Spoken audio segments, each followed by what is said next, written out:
अस्सलाम वालेकुम and welcome to अलीज़ी vlogs. आज के व्लॉग में हम किसी ख़ास खबर के ऊपर बात नहीं करेंगे, लेकिन बहुत तेज़ी से इंटरनेशनल पॉलिटिक्स के हवाले से बात करेंगे, जिसके अंदर पाकिस्तान इस वक्त उसका तकरीबन मरकज़ बना हुआ है। पाकिस्तान के हालात के ऊपर क्या तब्दीलियाँ रोनुमा हो सकती हैं ट्रंप की और नेतन्याहू की मुलाकात और बहुत बड़े ऐलान के बाद। दूसरी तरफ यूएई और सऊदी अरब इस वक्त फ़ौजें लेकर के आमने सामने खड़े हैं। सऊदी अरब का बहुत ही सख्त बयान, और यमन के अंदर यूएई के जो इत्तेहादी वहाँ पर मौजूद हैं उनके ऊपर आज स्ट्राइक की गई, उनके ऊपर अटैक किया गया। ये तमाम मामला क्या है, इसका पाकिस्तान के ऊपर क्या असर पड़ेगा। लीबिया के अंदर आर्मी चीफ का विज़िट था, उस विज़िट के एक दिन या दो दिन बाद लीबिया के अंदर ही मौजूद जो रिकग्नाइज्ड गवर्नमेंट है यूनाइटेड नेशन की और सारी दुनिया जिसको मानती है, उनके आर्मी चीफ की हादसाती मौत। वहाँ पर असलहा की डील, यूएई इस वक्त सूडान के अंदर क्या कुछ कर रहा है। By the way I am not expert of the geopolitics, लेकिन ये चीज़ें इतनी वाजे हैं कि इनके अंदर कोई अभाम नहीं है। बस हमने सिर्फ डॉट कनेक्ट करके इन चीज़ों को अंडरस्टैंड करना है कि इस वक्त दुनिया की सियासत किस तरफ जा रही है, और अमरीका, इसराइल, मिडल ईस्ट ये पाकिस्तान से क्या चाह रहे हैं और पाकिस्तान की इस वक्त क्या पोजीशन है।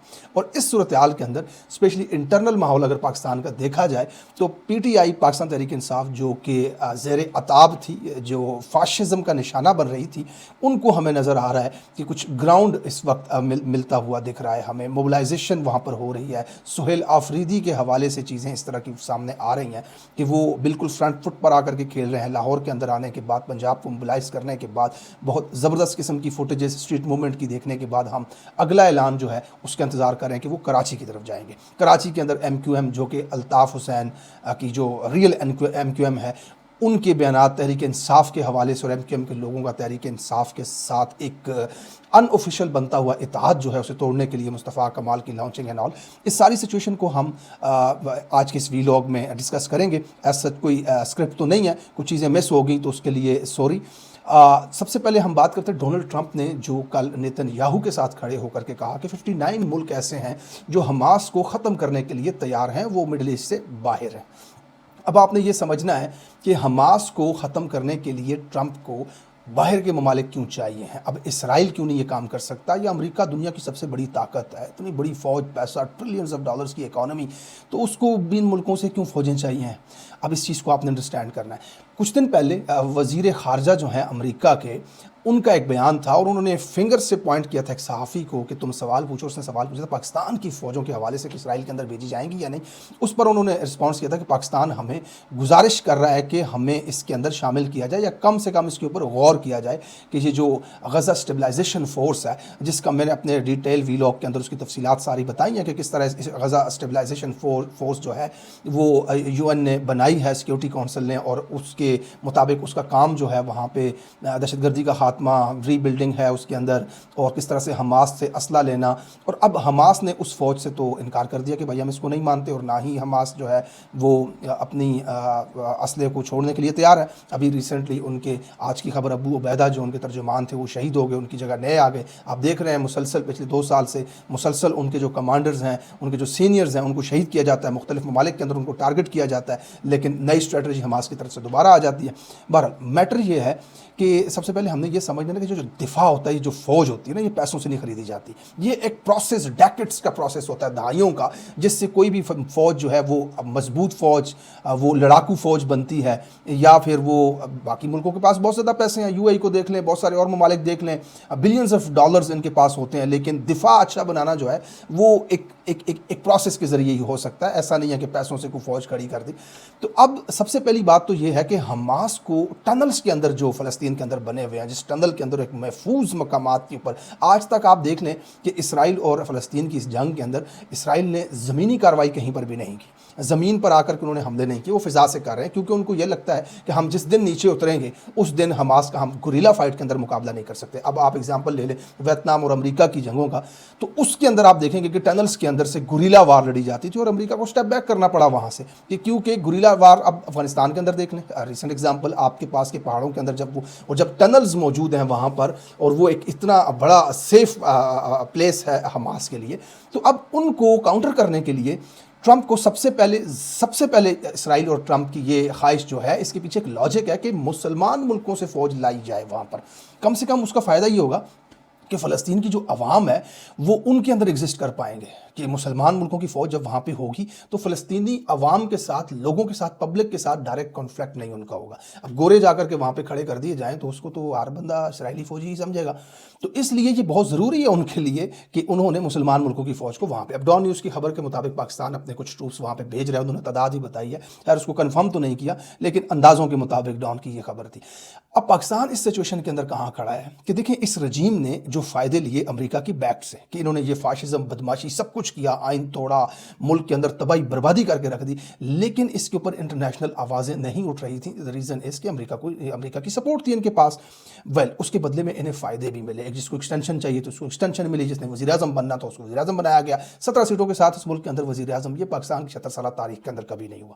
بہرحال انہوں نے وہ تمام ٹارگٹس اچیو کر لیے ہیں جس کی بنیاد پر امریکہ سے انہوں نے مدد لی تھی. اب بدلے میں امریکہ جب ان سے مانگ رہا ہے تو اب یہ امریکہ کی مدد کریں گے یا نہیں، یہ ایک بڑا اہم سوال ہے. اچھا پاکستان کی تاریخ کے اندر آپ دیکھیں نا تو بعض دفعہ ڈاج تو یہ کر جاتے ہیں، ٹھیک ہے نا، اسپیشلی یہ جو جرنیل ہوتے ہیں نا یہ امریکہ کو بھی ڈاج کر جاتے ہیں. لیکن اگر ان کے لیے کوئی مسئلہ اتنا سیریس نہ ہو تو وہ چشم پوشی کر لیتے ہیں. اگر مسئلہ سیریس ہو تو پھر مشرف والا سین ہوتا ہے کہ پھر وہ بش صاحب کال کرتے ہیں کہ بھائی پتھر کے دور میں پہنچا دیں گے، اب کھڑے ہو جاؤ. تو مطلب اتنا سخت اور اتنا غلط فیصلہ جس کا خمیازہ آج تک پاکستان بھگت رہا ہے وہ مشرف کو لینا پڑ جاتا ہے کیونکہ امریکہ وہاں پہ سدھا ہو جاتا ہے. اب جہاں پہ ان کے کوئی مفادات اتنے زیادہ نہ ٹکرا رہے ہوں تو وہ اس کو گو کر دیتے ہیں. جیسے عمران خان کے دور میں ٹرمپ نے ٹویٹس کر کے کہا تھا کہ پاکستان ہمیں ڈاج کرتا ہے، پیسے بھی لے لیتا ہے، ہمارا کام بھی نہیں کرتا اور اندر ہی اندر ہمارے ساتھ ہی ہمارے خلاف لڑ رہا ہوتا ہے. جس حساب سے آپ دیکھ لیں وہ جنرل امید گل کہتے ہوتے تھے کہ تاریخ یاد رکھے گی کہ امریکہ کو افغانستان میں ISI نے امریکہ کی مدد سے شکست دی ہے نال. تو ان چیزوں کے حوالے سے امریکہ کا یہ پوائنٹ آف ویو ہے. پر اب اس وقت کیا امریکہ کی اتنی ضرورت ہے کہ غزہ کے اندر پاکستانی فوج کا ہونا ضروری ہے؟ In other words, somehow you can say yes کہ امریکہ کو ضرورت ہے پاکستان کی پروفیشنل فوج ہے جس کی ان کو وہاں پہ ضرورت. انہیں لگتا ہے کہ بھائی یہی وہ ہیں جو بہتر طریقے سے ترکی اور باقی کچھ ممالک کی فوج کے ساتھ مل کر کے، کیونکہ ٹیررزم کے ساتھ لڑنے کا ایک تجربہ پاکستان فوج کا تو ہے، ایک ٹریک ریکارڈ بھی ہے، تو ان کو تو چاہیے ہے حماس کو کاؤنٹر کرنے کے لیے، انہیں اسلحے سے پاک کرنے کے لیے، یا پھر ٹرمپ کے واضح الفاظ تھے کہ اگر وہ اسلحہ نہیں چھوڑیں گے تو ان کو ڈسٹرائے کر دیا جائے گا. تو اس کے اندر اگر پاکستان اس وقت جا کر کے کھڑا ہوتا ہے امریکہ کے کیمپ میں اور اپنی فوج بھیجتا ہے فلسطین میں، غزہ کے اندر، تو پھر پاکستان کے اندر کیا ری ایکشن آئے گا؟ یہ جو فوجی آپ کو علماء مشائخ کونسلوں میں بیٹھے ہوئے نعرے لگاتے ہوئے نظر آئے زندہ باد کے، یہی مولوی ہاتھ میں فتوے لے کر کے گھومتے ہوئے بھی آپ کو نظر آئیں گے، کیونکہ پاکستان کی عوام اس چیز کو کسی صورت قبول نہیں کر سکتی. یہ بہت بڑا فیصلہ ہے، یہ آسان نہیں ہے، یہ بالکل آپ یہ سمجھ لیں کہ مطلب ہے کہ طاقت کی خودکشی ہے کہ جو شخص یہ کس کام کو کرے گا. اب اس چیز کے لیے جو کچھ شہباز شریف سے کروایا گیا ٹرمپ کے ساتھ کھڑا کر کے اس کی خوشامدیں پاکستان نے آفیشیل لیول پہ جا کر کے دفتر خارجہ کے ذریعے نوبل پرائز کے لیے نامزد کرنا ہو، یہ ساری چیزیں کرنے کے بعد آج پاکستانیوں کو کیا نظر آ رہا ہے کہ ٹرمپ وہاں پہ کھڑا ہو کر کے یہ بالکل واضح نیتن یاہو نے کہا کہ امریکہ کی تاریخ کے اندر ایسا کوئی صدر نہیں آیا جو اس طرح سے اسرائیل کے ساتھ کھڑا ہو. یہ تو بالکل اسرائیلی عوام اور اسرائیل کے لیے پہلا پریزیڈنٹ ہے جس نے اس طرح سے سٹینڈ لیا. اور آپ نے دیکھا ہوگا کہ ایک صحافی ہیں امریکہ کے، میرے ذہن میں ان کا نام نہیں ہے، ان کی جو ہنوکا کی تقریب تھی امریکہ کے اندر، اس کے اندر انہوں نے کہا کہ ہی از اے فرسٹ جوش پریزیڈنٹ ان یونائٹڈ اسٹیٹس، کہ یہ تو پہلا جو یہودی صدر ہے. اب اس چیزوں کو لے کر کے امریکی عوام اس وقت ڈونلڈ ٹرمپ کے اوپر شکوک و شبہات کا اظہار کر رہی ہے. بھائی ان کی جو بیٹی ہیں آفیشیل طور پہ یہودی ہوئی، انہوں نے ایک یہودی شخص کے ساتھ شادی کی، انہوں نے اپنا نام تک تبدیل کیا، ایوانکا ٹرمپ کی میں بات کروں. تو اب امریکہ کے اندر بھی یہ بحث ہیں اور پوری دنیا کو یہ تو بالکل واضح ہے کہ ٹرمپ تو واضح طور پہ کہتا ہے کہ میں تو اسرائیل کے ساتھ ہوں. تو اب ایک طرف ہمیں پاکستانیوں کو بینگ عوام یہ نظر آ رہا ہے کہ ٹرمپ کہاں کھڑا ہے، جہاں وہ 2 پوڈیم لگے ہوئے ہیں کیمرے کے سامنے، ایک پہ اسٹیج پہ کھڑا ہے نیتن یاہو، دوسرے کے اوپر کھڑا ہے جناب ڈونلڈ ٹرمپ صاحب، اور وہاں پہ کھڑے ہو کر کے وہ کہتے ہیں کہ پاکستان آج ہمارے ساتھ ہے. فیلڈ مارشل میرا فیوریٹ ہے، وہ تعریف کرتے ہیں، شہباز شریف کی وہ تعریف کرتے ہیں، شہباز شریف جا کر کے ان کو کہتا ہے کہ ان کو نوبل پرائز ملنا چاہیے، اور پھر پاکستان سفارتی سطح کے اوپر بھی اس کی سفارش کرتا ہے، اور پھر ڈونلڈ ٹرمپ آ کر کے اس طرح کے بیان. تو پاکستان کی عوام کا ریئیکشن یہاں پہ کیا ہو سکتا ہے وہ آپ کے سامنے. اب پاکستان کے رانا ثناء اللہ ہو یا पाकिस्तानी मिनिस्टर्स हों, उनकी तरफ से तो अब तक के ये बयानात आ रहे हैं कि भाई अगर पाकिस्तानी फ़ौज जाएगी वहाँ पर तो वो फ़लस्तीन के अवाम के लिए बेहतर होगा। लेकिन अगर आप इस करारदाद को पढ़ेंगे यूएन सिक्योरिटी काउंसिल की, तो उसमें वाज़ेह तौर पे लिखा हुआ है कि ये इसराइल और मिस्र की जिसे कहते हैं कि सफारशात और उनके साथ ताउन में ये फ़ौज बन रही है, तो ये जो कुछ भी करेगी तो उन्हीं की मर्ज़ी से करेगी, तो इसमें तो कोई डाउट नहीं होना चाहिए। दूसरी तरफ सऊदी अरब और यूएई का मामला अगर आप देखेंगे तो इसमें भी यमन के अंदर दो मुख्तलिफ ग्रुप हैं, उनके अंदर लड़ाइयाँ हैं। पहले ये एक ही पेज पे थे, लेकिन अब जो रेड सी की वजह से तजारत होती है वहाँ से जाहिर सी बात है तो मफादात आपस में टकरा रहे हैं। तो मामला यहाँ पे है कि यूएई जिन ग्रुप्स को सपोर्ट कर रहा है उनके ऊपर इस वक्त बमबारी और अटैक कर रहा है सऊदी अरब। अब इनकी लड़ाई काफ़ी ख़तरनाक हद तक चली गई हुई है और इन्होंने मुआहदे भी आपस में ख़त्म कर लिए हैं। और 3 दिन पहले यूएई के जो सदर हैं वो पाकिस्तान के अंदर मौजूद थे। अब लीबिया के अंदर जो डील हुई है असले की, वो असला जाहिर सी बात है सूडान के अंदर, सूडान में क्या मसला है, वो सोने की कानों के ऊपर 2 जर्नैल आपस में इस वक्त लड़ रहे हैं। एक ही मुल्क की 2 फ़ौजों के 2 जर्नैल, जिनमें से एक को सपोर्ट यूएई की तरफ से की जा रही है। यूएई की वहाँ पर फ़ौज तक मौजूद होने की अल जज़ीरा की रिपोर्ट्स और सोशल मीडिया की क्लिपिंग आप देख रहे होंगे। तो अब वहाँ पर भी सऊदी अरब का एक डिफरेंट स्टांस है।